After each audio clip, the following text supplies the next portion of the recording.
Hey friends, Miss Amy here. Hey, I hope you had a chance to join us for Canvas Kids this last week, either online or in person, because we kicked off a brand new series. It's called Rules for Life. Our overall theme is games, and just like if you get a new game or you're playing a game, you need to learn the rules and follow the instructions so that you have the best time playing it. God has given us rules and instructions to follow so that we have the best time living life. God knows the best way to have that great time living life because He's given us life. And so along with that, He's given us some rules and some guidelines to follow. Rule number 1 that we talked about last week was to love God and love others. Rule number 2 that you're about to learn as you hang out with the so-and-so guys is to share what you have. Their question for you today, along with my question for you, is what do you have that you can share with others? Drop us a comment, let us know your thoughts on that, and I will enter your name into a raffle that we will be having for a family game night at the end of this month. Also, if your family participates in the family activity for this week, you can find that on our Facebook page. If you participate in that, send us a picture or drop us a comment, and I will also enter your name into our raffle. We are so excited to learn more about these guidelines that God has given us so that we can live the absolute best life. All right, guys, until next week, we'll see ya. Bye. Ladies and gentlemen, are you ready for another round of Life-Size Hungry Hippos? Let's bring out our players. Woo! I want you. Here we go. Here we go. Here we go. Bing bong. Players, take your positions. I'm ready. You ready, chicken? All right. Here we go, Panda. Show them what we're made of. Oh, yeah, that's good center of gravity. Get ready. Get set. Go! Gotcha. Ha! Yes! Yes! All of them. Mine, not And yours. they're I am grabbing better. the spheres. I am superior. You are not. Oh, Steven's look at that. looking like he's ahead. That's extra point. Oh, Wait, here we Lawson's go. really moving across the Championships. floor. Come on, here we go. Come on. They're neck and neck. Soccer ball, chicken. Ah, And you on the right.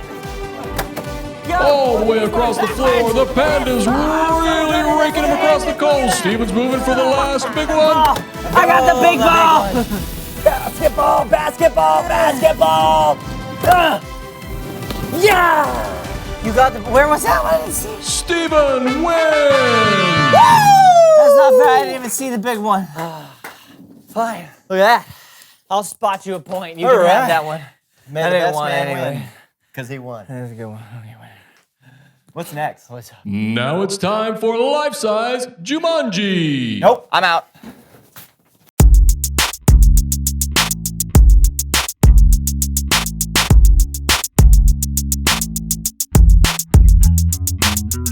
Hey everybody, I'm Lawson. And I'm Steven. Welcome to the So-and-So Show. Oh, look at that. A comic book falling from the sky. It's a literary miracle. Yeah, more like a out-of-control comic book collection. What? No. Don't say that. They'll hear you. Who? The drawings? Okay, seriously, Lawson, can you please explain what's going on here? What? A guy can't like comics? This is not liking comics. This is preventing us from being able to do literally anything on the show today. Not true! Look, these comics are all the same. Yeah, Frog Defenders of Saturn, issue number 106. It says 109. It's a misprint, and that's what makes them more valuable. Wait a minute, are you telling me that all of these are Frog Defenders of Saturn issue 109? 106. Why? Because they're mine, Steven. They're all mine!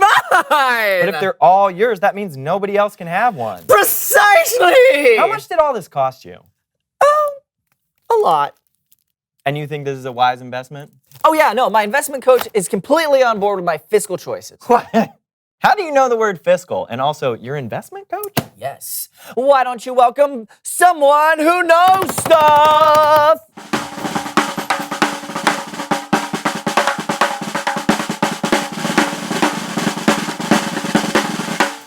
Welcome to the show, Mr. Moneybags. Hello there, Lawson. Greetings, Stephen. Hello, Mr. Mr. Moneybags, that is correct.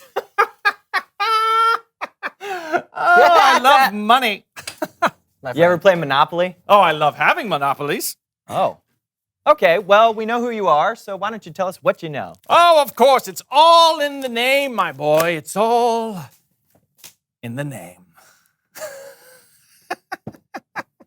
That's my friend. You're gonna have to be more specific. I know money! Bags and bags of money. With money, anything you want is yours for the taking and for the keeping. Remember that, Lawson, my boy? Exactly, right, yes, and I've been applying what you taught me to my comic book collection. Ooh. All for me, and yes, it's true, I want all the comics show, oh, well, for you. Ah, bravo, bravo. Well, that doesn't seem very nice. Lawson, whenever a friend asks me for a favor, do you know what I tell them? Oh, yeah, I know this one. You say, I tell them no. All right? I tell them no. You don't need friends or favors in this life. Remember that all you need is pennies, quarters, and dollar bills raining from the sky. Those are your real friends. but you do have friends that are real people, though, right? Right. Oh, of course I do. Of course I do. If you consider Mr. Franklin and Mr. Hamilton. Oh, hello there, Mr. Hamilton. Oh, you're looking mighty green today. Well, thank you, Mr. Franklin. Oh, I'll take that as a compliment. Is this my future? Oh, by the way, thank you for inventing electricity. Oh, yes, of course. Oh, and thank you for not throwing away your opportunity. Okay, it's Bible story time with Kellen. I need more of these.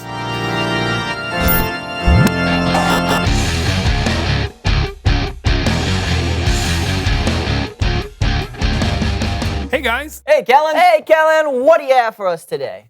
Well, today we're looking at a parable that Jesus taught, sometimes called the parable of the rich fool. Did somebody say rich? Yeah, I did, Mr. Mr. Archibald Moneybags, son. Mr. Archibald Moneybags. But you may call me Mr. Moneybags. Okay, Mr. Moneybags. Clearly you're rich, but the person in the story was also a... Oh, no, I'd be happy to help you tell your little story there, son. And, mark my words, you won't regret it. Oh, boy.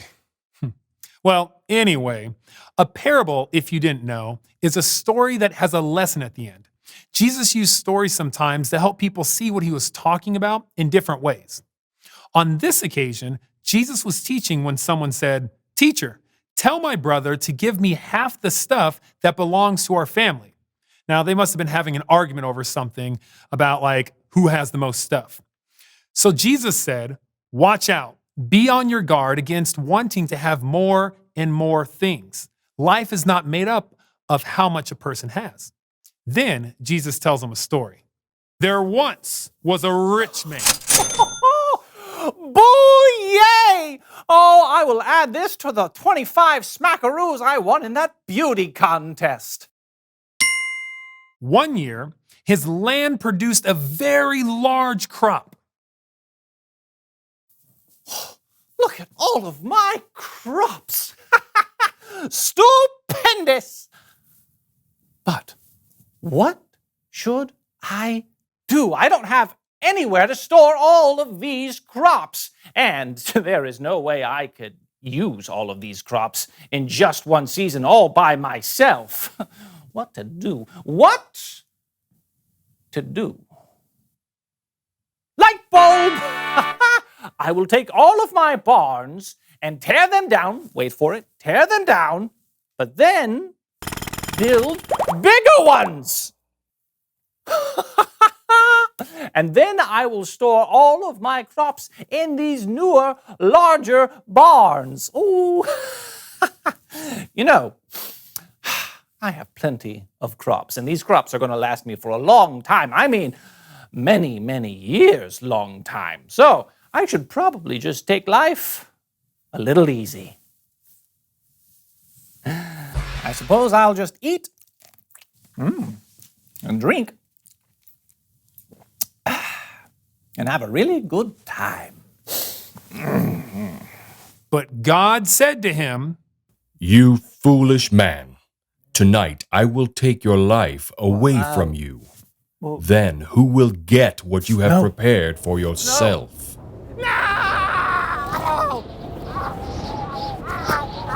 Oh, my corn! Ah!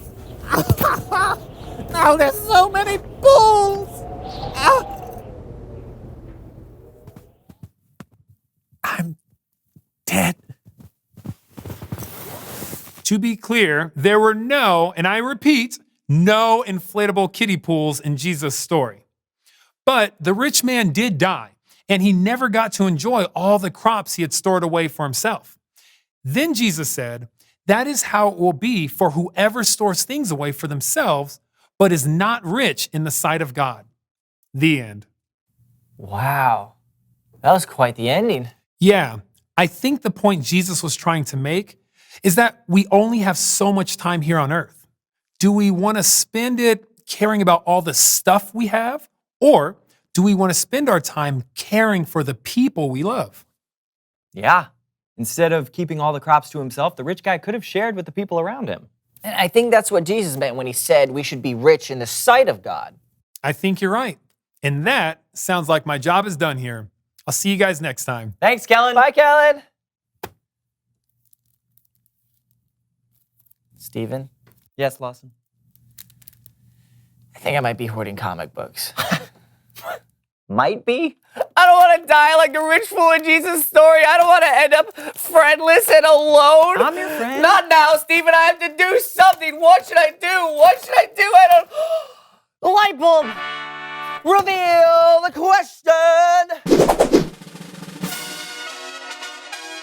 What do you have that you can share? Comic books. Yeah. I have so many. You get a comic. You get a comic. You get a comic. You get a comic. Lawson? You get a comic. Thank you. What do you have that you could share? Could be stuff you have, or you could share your time or your talents. It's our responsibility to share what we have, and it's one of our rules for life. Share what you have. Talk about what you have to share with each other. And we'll see you next week. I'm Steven. And I'm Lawson. And this was the So-and-So Show. Bow, bow, bow, bow. Hello? It's not about money anymore for me. No, not at all. I'm going to share from now on. Yes. Sharing is caring. I'm going to change my name even. They changed my name. It's not Mr. Moneybags anymore. No. See? It's gone. In fact, my name is Mr. Empty Pockets. That's right. I'm Mr. Empty Pockets now because I give away so much money that my pockets are empty. Hello?